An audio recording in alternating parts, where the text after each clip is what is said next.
여러분들과 함께 인사하겠습니다. 믿음으로 승리합시다. 오늘 예배 가운데 하나님의 은혜가 있길 주님의 이름으로 축복합니다. 여러분, 유종의 미라는 말 아시죠? 유종의 미는 한번 시작한 일을 끝까지 잘 맞춰서 끝맺음이 좋은 것을 말하는 것입니다. 끝이 좋은 사람, 시작보다 끝이 더 좋은 사람. 그래서 인생도 이 끝이 좋은 사람, 인정받고 칭찬받고 다른 사람에게 야, 저 사람은 뒤끝이 참 좋은 사람이다, 이런 사람으로 불림받는 건 참 좋은 일이라고 생각합니다.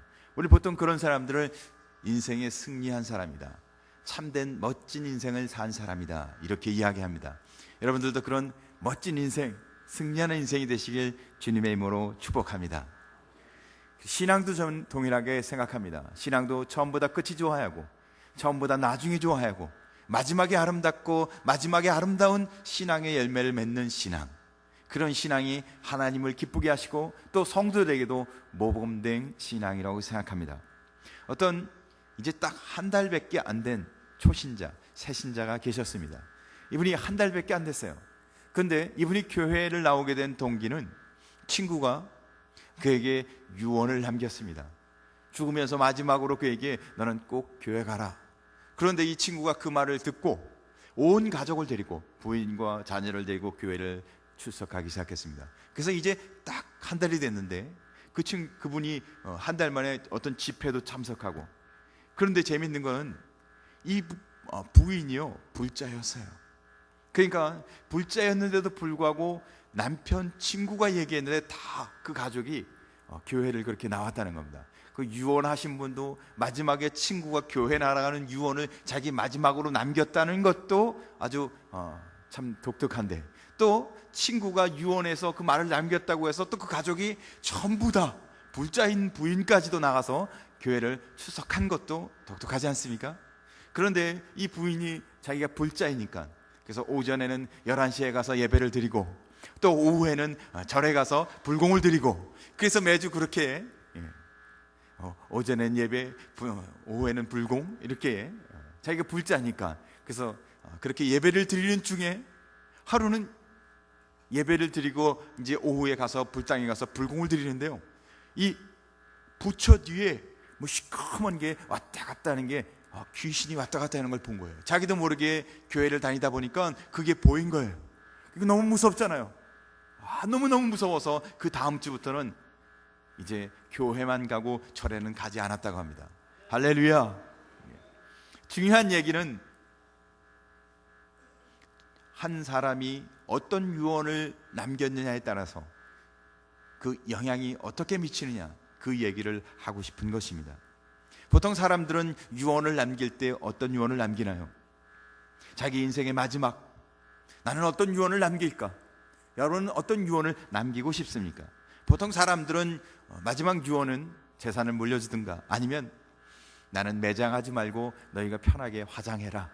그래서 화장을 하든 매장을 하든 그런 유언을 남깁니다. 죽은 사람이 화장이든 매장이든 뭐 그렇게 중요하신지, 하여튼 그런 유언을 남기고 때로는요 이런 유언도 남겨요. 내가 당신과 오랫동안 살았으니까 당신은 절대로 개가하지 말고 혼자 살다가 천국에서 같이 만납시다. 아니면 당신 나하고 오랫동안 살았으니까 이제는 나 죽은 다음에는 재혼해서 다른 사람과 남은 생에는 행복하게 살다 오시오. 어떤 유언이든.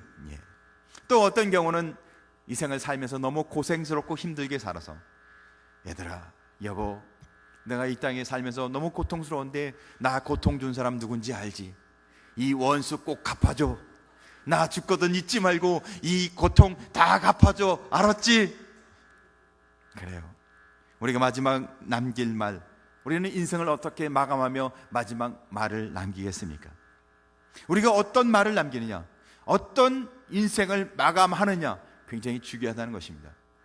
우리는 인생의, 신앙의 아름다운 유종의 밀, 아름다운 말미를 대식하는 하나님의 은혜가 우리 안에 있길 주님의 이름으로 축복합니다. 그래요. 아름다운 인생을 마감하기 위해서는 자신을 잘 알아야 합니다.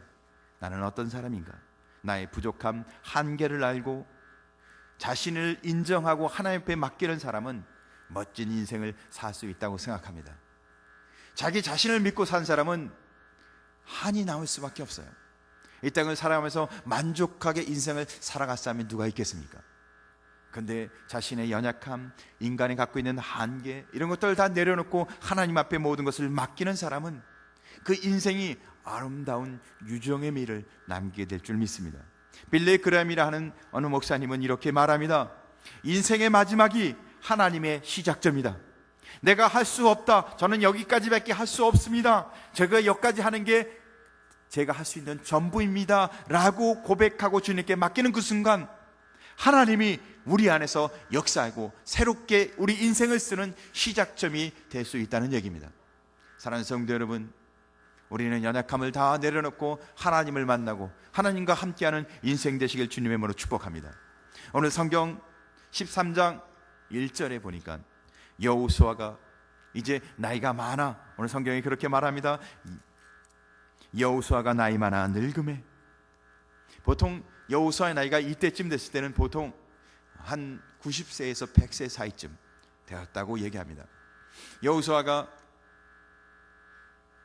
그 가나스 바나에서 가나안 땅 점탕꾼으로 갈 때가 보통 40대였습니다.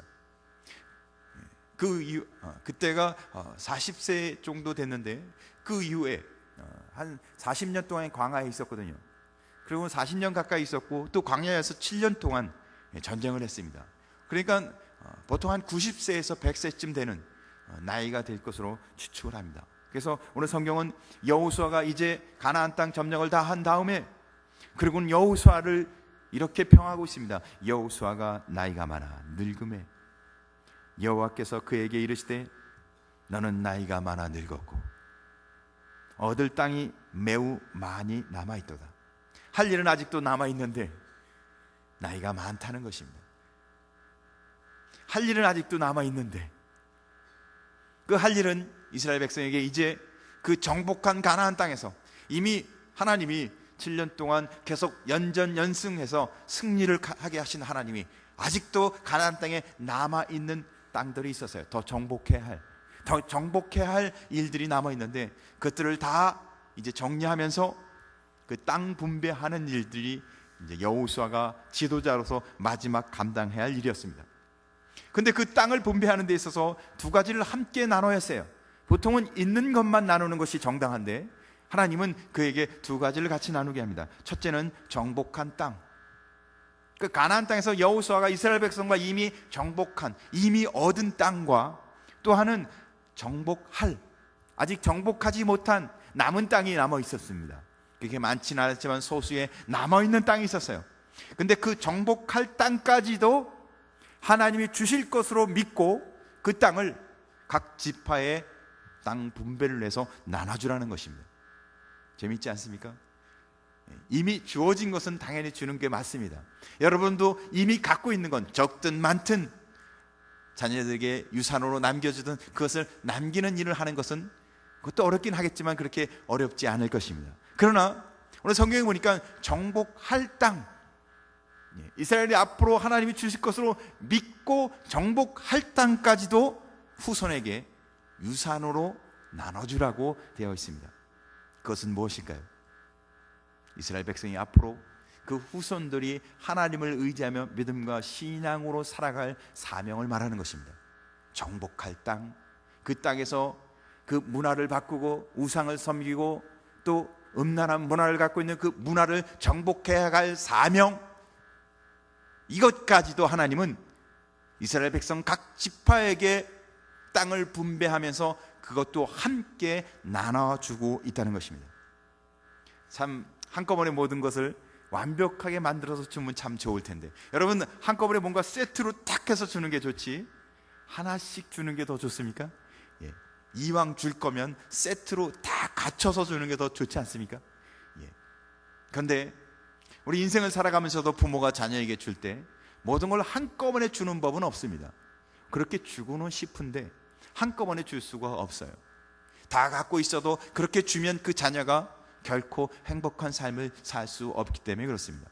그래서 부모가 정말 자식을 사랑하고 부모의 마음을 갖고 자녀를 사랑한다면 그때에 맞춰 그 자녀에게 그 필요에 따라서 그 자녀에게 주는 것이 그 자녀에게 가장 복된 일이 될 것입니다.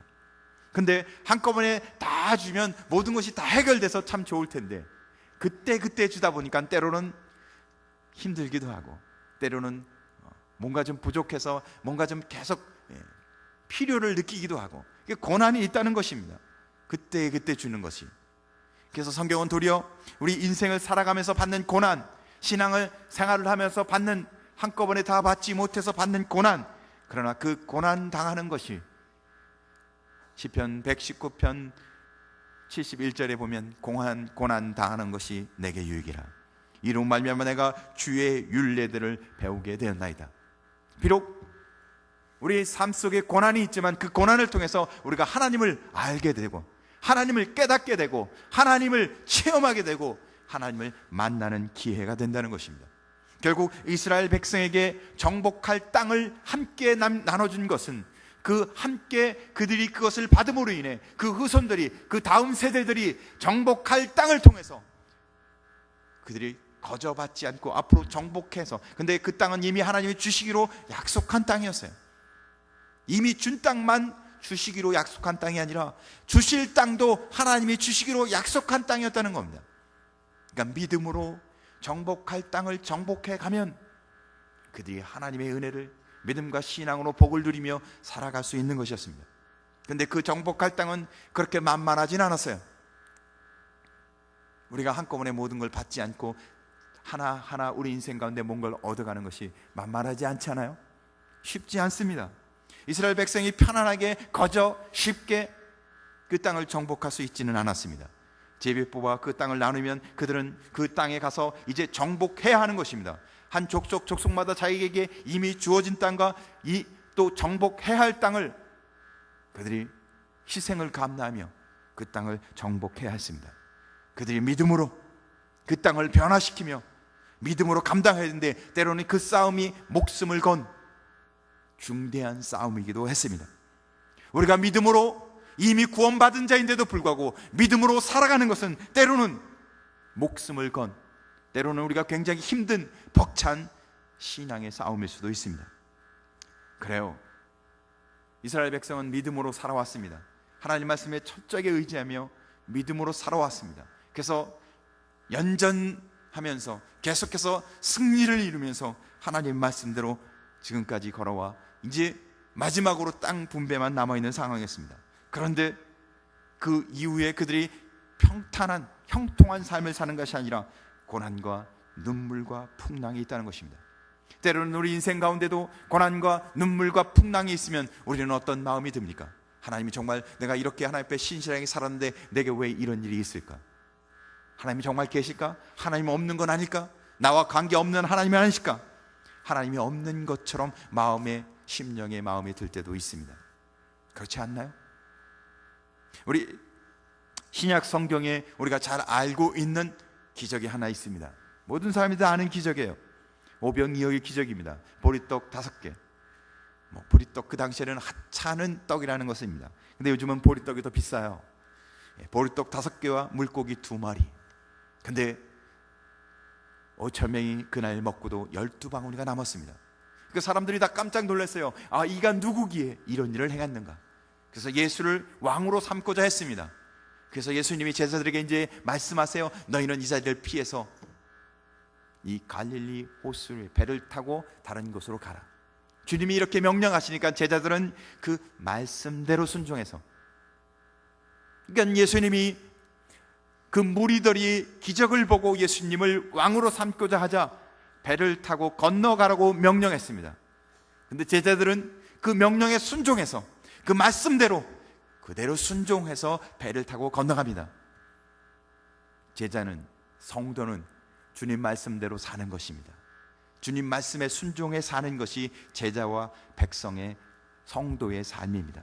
그런데 그렇게 예수님 말씀대로 순종해서 배를 타고 가는데 그들이 그 배에서 풍랑을 맞습니다. 근데 얼마나 풍랑이 심한지 그 배를 타고 있던 제자들은 이렇게 고백합니다. 우리가 죽게 되었나이다.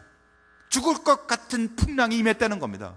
우리가 예수 믿는데, 우리가 그래도 신앙생활을 나름 하고 있는데 우리에게 고난이 있다는 겁니다. 때로는 죽을 것 같은, 때로는 밤을 새우며 눈물을 흘리는 고통이 있다는 겁니다.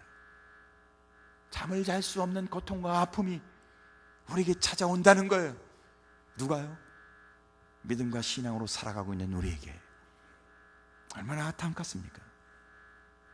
주일 성소도 잘하고 있고, 하나님 앞에 드려야 할 헌금 11조도 구별하여 드리고 있고, 때로는 열심히 물질과 시간을 내어 봉사하며 헌신하고도 있는데, 어때요?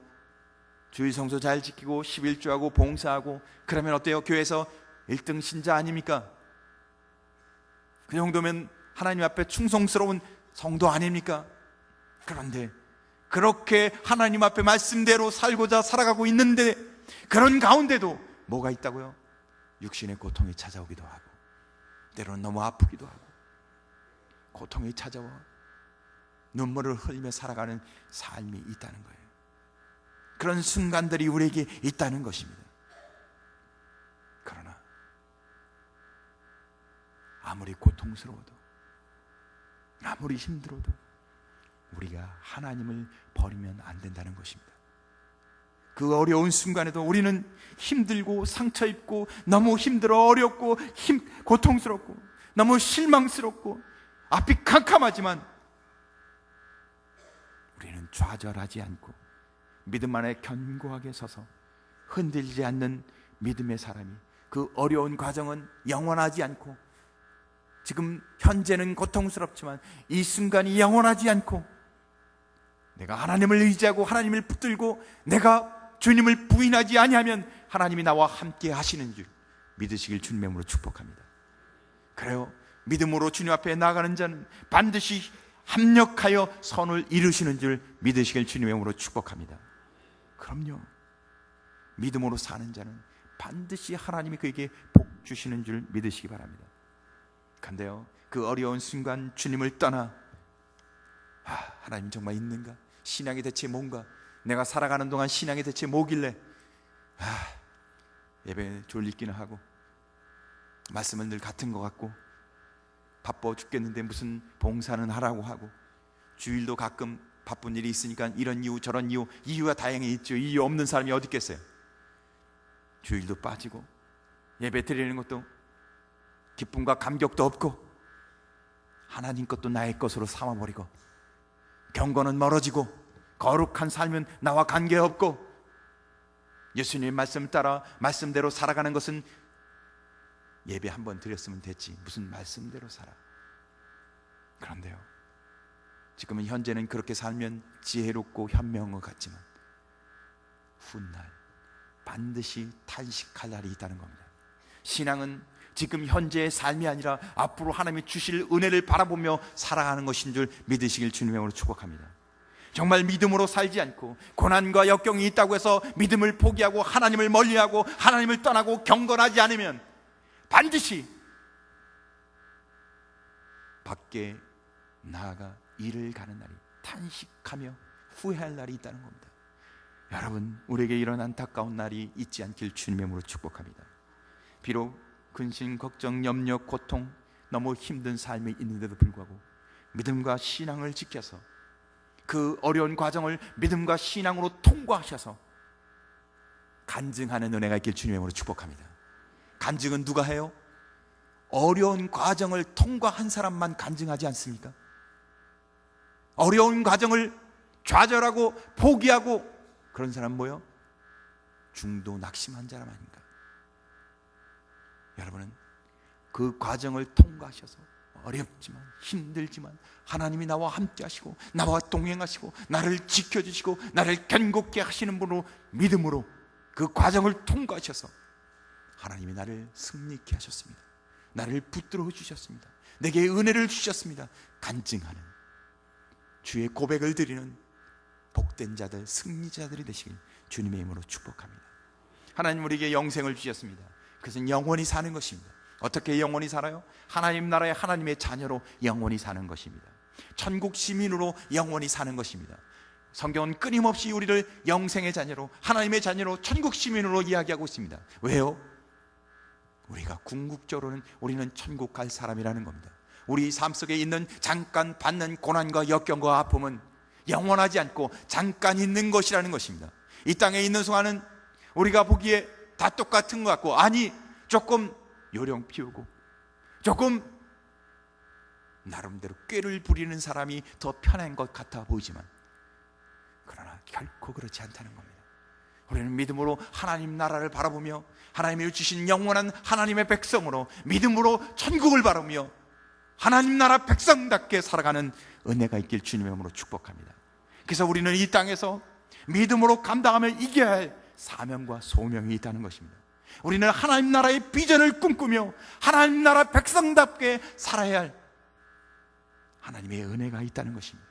사랑하는 성도 여러분, 이 땅에서 세상과 타협하지 않고 빛과 소금으로 살아가시기 바랍니다. 그리스도의 향기, 예수의 향기를 품고 살아가시기 바랍니다. 우리가 이 땅에서 살아가야 할 삶은 예수의 향기, 믿음과 신앙을 지키며 빛과 소금으로 살아가야 하는 것입니다. 그래요. 내가 잘못하고 연약하다고 하나님도 연약하지 않습니다. 내가 허물 많고 부족하다고 하나님도 허물 많고 연약하지 않습니다. 하나님의 백성은 하나님이 함께 하십니다. 하나님이 도우십니다. 하나님이 지켜주십니다.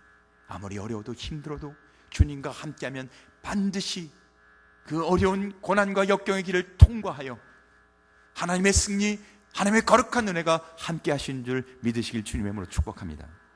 그래야 우리가 남편으로, 때로는 아내로, 또는 부모로, 또 자녀로 우리가 그 역할을 감당하기도 때로는 힘들 수도 있습니다.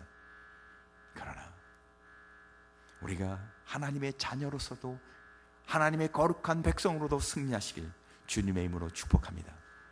성 프란시스라는 주교가 있었습니다. 성 프란시스. 그는 제자들과 함께 전도를 하기로 약속했습니다. 그래서 제자들과 함께 거리에 나가서 전도를 하기 시작했어요. 그래서 제자들도 전도 가신다니까 한편으로는 좀 두렵기도 하지만 한편으로는 우리 주교님과 함께 전도를 가는구나, 기대 반, 이렇게 반진반의함으로 따라갔습니다. 근데 우리 성 프란시스 주교님이 나가서 사람들을 만나면서 인사하기 시작해요. 어떤 사람이 몸이 아프니까 요즘 괜찮으세요? 축복 기도도 해주고, 자 요즘 잘 견디십시오. 그리고 세워주기도 하고, 또 꼬마들이 막 놀고 있으니까 꼬마들에게 안녕, 잘 지내지? 그래서 인사도 막 하고, 또 길을 가고 있는 사람을 만나서 인사합니다. 어디를 가시나요? 여행을 가고 있는데요. 그러시고 어디를 가시는데요? 어디를 갑니다. 잘 다녀오세요. 건강하게 잘 다녀오십시오. 네. 그렇게 하고는 마을을 한 바퀴 쭉 돌고는 다시 수도원으로 돌아왔습니다. 제자들이 돌아오는 길에 좀 의아했어요. 오늘 전도하기로 했는데 이상하네. 우리 주교님이 왜 마을을 다니면서 인사만 하고 그냥 돌아오지? 이상하네.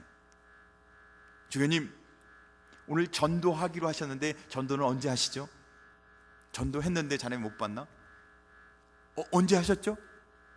내가 마을을 다니면서 인사하는 것, 내가 곧 하나님 말씀대로 사는, 내가 그들과 함께하는 그 삶 자체가 그들에게는 곧 전도일세. 그러니까 성 프란시스는 그렇게 말하는 것입니다. 믿는 자의 삶 자체가 전도이다.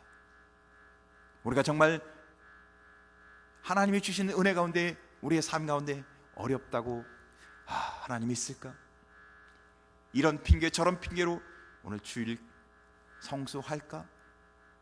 이렇게 갈등하지 않고, 아무리 어려워도, 아무리 고난이 있어도, 아무리 눈물을 흘리는 고통이 있을지라도 믿음과 신앙을 지키며 말씀대로 견고하게 살아가는 삶 자체가, 그가 어디에 있든 그의 삶을 통해 하나님의 향기가, 주님의 향기가 무심무심 나타나는 전도자의 삶이라는 것입니다. 할렐루야.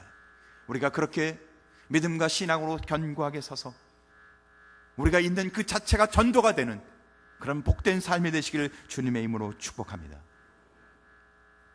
예수님이 이 땅에 태어나실 때 동방박사들이 예수님의 태어남을 축하하기 위해서 황금과 몰약을 갖고 예수님을 찾아옵니다. 근데 그 몰약은 이 가시나무 껍질에 구멍을 뚫어서, 그 가시나무에 구멍을 뚫으면 그 가시나무에서 진액이 나옵니다. 근데 그 진액을 받아서 만든 것이 몰약이라고 합니다.